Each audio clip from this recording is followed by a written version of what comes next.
সালটা 1989। সকাল সকাল রশিদ ঘটকের আগমনে হেমলতা ভীষণ বিরক্ত হন। তিনি বারবার পই পই করে বলেছেন, পদ্মর বিয়ে আমি এখনই দিব না। পদ্মকে আমি অনেক পড়াবো। তারপরও রশিদউদ্দিন সপ্তাহে সপ্তাহে এক এক পাত্রের খোঁজ নিয়ে আসে। মেয়ের বয়স আর কতই বা হলো, মাত্র 16। শামসুল আলমের মেয়ের বিয়ে হয়েছে 24 বছরে। পদ্মর বিয়েও তখনই হবে।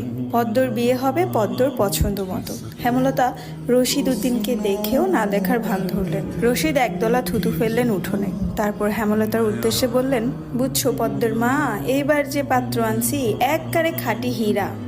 তারপর হেমলতা বিরক্ত ভরা কণ্ঠে জবাব দিলেন, আমি আমার মেয়ের জন্য এখনই পাত্র চাইনি। তবুও বারবার কেন আসেন আপনি? যুবতী মাইয়া ঘরে রাখুন বালা না। তারপর হেমলতা বললেন, মেয়েটা তো আমার, আমাকেই বুঝতে দেন না। হেমলতার কণ্ঠে বিরক্তি ঝরে পড়ছে। রশিদ অনেক চেষ্টা করেও সুবিধা করতে পারলেন না। ব্যর্থ থমথমে মুখ নিয়ে সড়কে পা রাখেন। প্রতিদিনই কোনো না কোনো পাত্র এসে হাতে টাকা গুজে দিয়ে বলবে, মোর্শেদের বড় ছেড়িডারে চাই। রশিদ নিজে নিজে বিড়বিড় করে আওড়ান, গ্যারামে কি আর কোনো সেরি নাই? এই একটা সেরিরেই কেন সবার চোখে পড়তে হইব?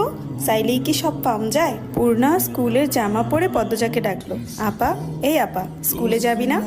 আপারে। পদ্মজা পিট পিট করে চোখ খুলে কোনো মতে বলল, না। পরপরই চোখ বুজে ঘুমে তলিয়ে গেল। পূর্ণা নিরাশ হয়ে মায়ের রুমে আসে।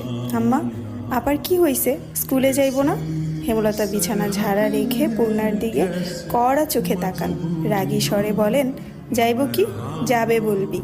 পূর্ণা মাথা নত করে ফেলল। হেমলতার কড়া আদেশ, মেয়েদের পড়াশোনা করাচ্ছি, অশুদ্ধ ভাষায় কথা বলার জন্য নয়, শুদ্ধ ভাষায় কথা বলতে হবে। পূর্ণা মাথা নত করে দেখে হেমলতা তৃপ্তি পান। তার মেয়েগুলো মন্যতা চিনে খুবই অনুগত।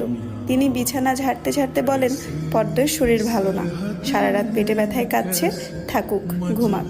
পূর্ণার কিশোরী মন বুঝে যায় পদ্মজা কিসের ব্যথায় কেঁদেছিল। সে রাতে নানাবাড়ি ছিল বলে জানতো না, ভোরেই চলে এসেছে। নানাবাড়ি হেঁটে যেতে 5 মিনিট লাগে। পূর্ণাকে চুপচাপ দাঁড়িয়ে থাকতে দেখে হেমলতা বলেন, তুই যা, মাথা নিচু করে যাবি, মাথা নিচু করে আসবি। আচ্ছা আম্মা। পূর্ণা রুমে এসে আয়নার সামনে দাঁড়ালো, নিজেকে খুঁটিয়ে খুঁটিয়ে দেখলো। এরপর গত মাসে মেলা থেকে আনা লাল লিপস্টিক গাঢ় করে ঠোঁটে মাখে। 14 বছরের পূর্ণা ইদানিং খুব সাজতে ইচ্ছে করে। হেমলতা সেজেগুজে স্কুলে যাওয়া পছন্দ করেন না বলে পূর্ণা আগে থেকে লিপস্টিক মাখেনি। টিনের দেয়ালে কাঠের ঘড়ির কাঁটায় 10টা বাজলো মাত্র। এখনো পদ্মজা উঠল না। হেমলতা মেয়েদের রুমে ঢুকেন। পদ্মজা 2 হাত ভাঁজ করে ঘুমাচ্ছে। জানালার পর্দা ভেদ করে আসা আলতো পেলব রৌদ্রের স্পর্শে পদ্মজার মিশ্রণ পাতলা ঠোঁট, ফর্সা ত্বক চিকচিক করছে। হেমলতা